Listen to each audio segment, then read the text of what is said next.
9 ways to increase student engagement rates and completion rates in your online courses and coaching programs. Hello, I'm Sarah Cordner, your qualified course creation specialist, and I know that when you have courses or coaching programs, you really want people to complete them. If people complete them, they get the best results from them and the best transformation, and of course, therefore, will have the most chance of recommending that other people come and join your programs too. But how do you keep people's attention in your courses and programs when their attention is being pulled everywhere else, when they have busy lives that are distracting them from their program?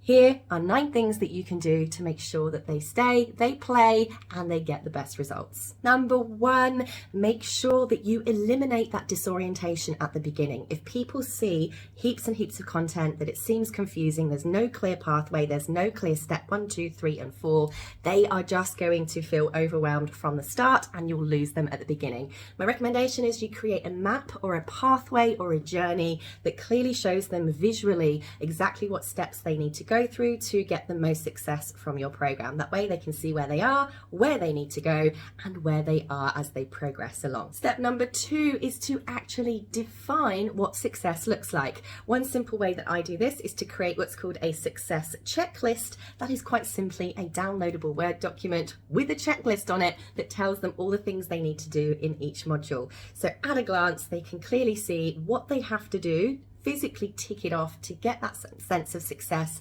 and they will know how well they're doing against the completion mark, and it will keep them motivated to keep moving. Step number 3 is to create a timeline, even if there is no deadline for them to complete the course. Something with a deadline just quite simply isn't urgent. We do not prioritize something that doesn't have a deadline to it. So I recommend that even if your course is self-study, they've got lifetime access and they can take as long as they want to complete it, that you actually give a guided period of time by which they should get through it.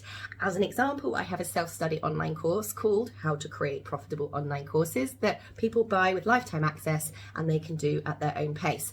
However, I recommend that students get through it in 8 weeks. They've got 4 modules. I give them 2 weeks to complete each module, and I send them those reminder emails every 2 weeks to move them through the modules, remind them they bought the program, and keep nudging them as to where they should be at and to keep moving forward.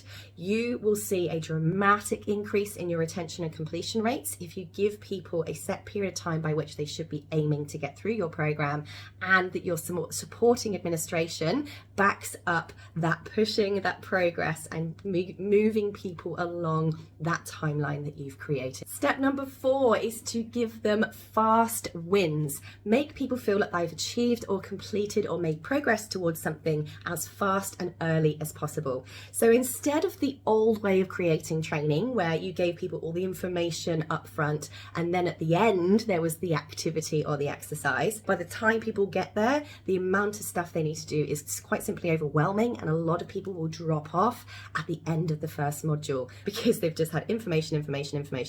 Now go and do all of this stuff.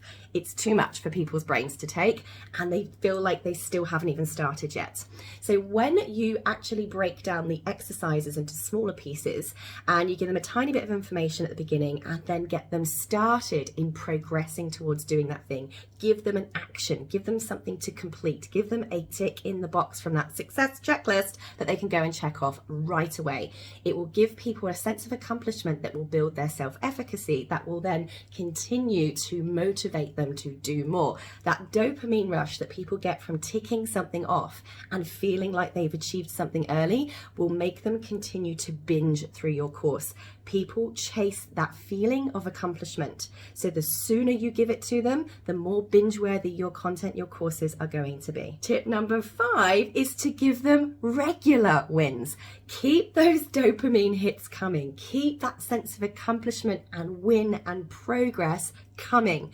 The more often you give those to your students, the more they're going to fall in love with your program, the more they're going to feel like they're achieving something, the more they're going to stay and complete. So instead, like I said, of having all of the exercises and the stuff to do at the end, break it up so that they complete that whole ending that whole finished result in parts all the way through the module.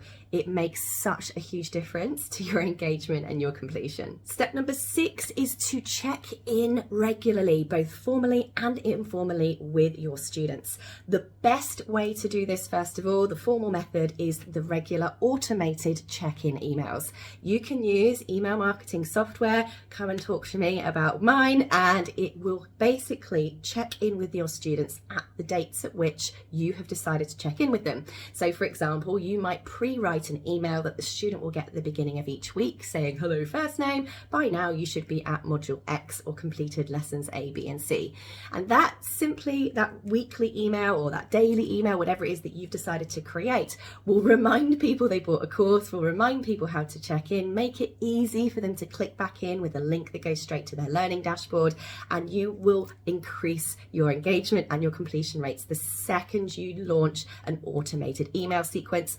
I can set those up for you if you need a hand. The other way, informal, to do this is to create some kind of community. It could be a Facebook group, it could be a community within your learning management system where you pre-write your posts for that course, for that challenge, for that program, and have them pre-scheduled to go into that group and say, hi everyone, where are you at? By now you should have done this. Whatever it is that you've decided to do, to use that social learning area to keep people engaged and moving through your program. Which segues us nicely into step number 7, which is to have a community element to your program. As soon as you get people engaging with each other, building friendships and being part of something, you are checking off an actual human need of belongingness and connection. So create a place where they feel like they belong. Create a place where they know that people like them get them, they know what they're going through, they're on the same journey.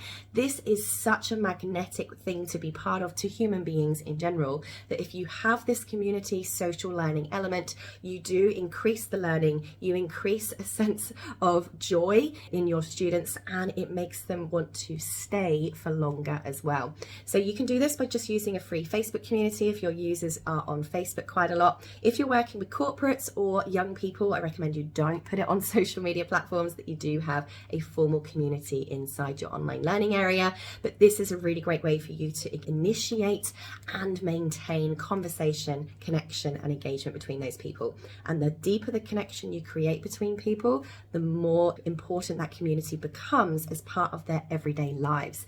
And if you create a community that's so strong in the connection with others, they become dependent on that community, you're going to have a really strong lifetime value from that customer. They're going to stick around for a really long time. Step number 8 is to create FOMO or some kind of challenge. You can use gamification, create a leaderboard. You can have an Excel sheet, for instance, that has a daily checklist where all of them can see where each other is at. If you create some kind of gamification or progress tracking on the community where people who aren't keeping up get FOMO, where people can see who's in the lead with something, this can really, really help people stay engaged and stay committed to the very, very end.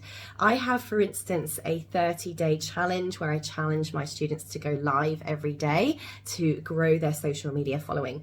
And I simply have just a list of days 1 to 30. They put their names on the left-hand column. It's a Google sheet that everyone can communicate on.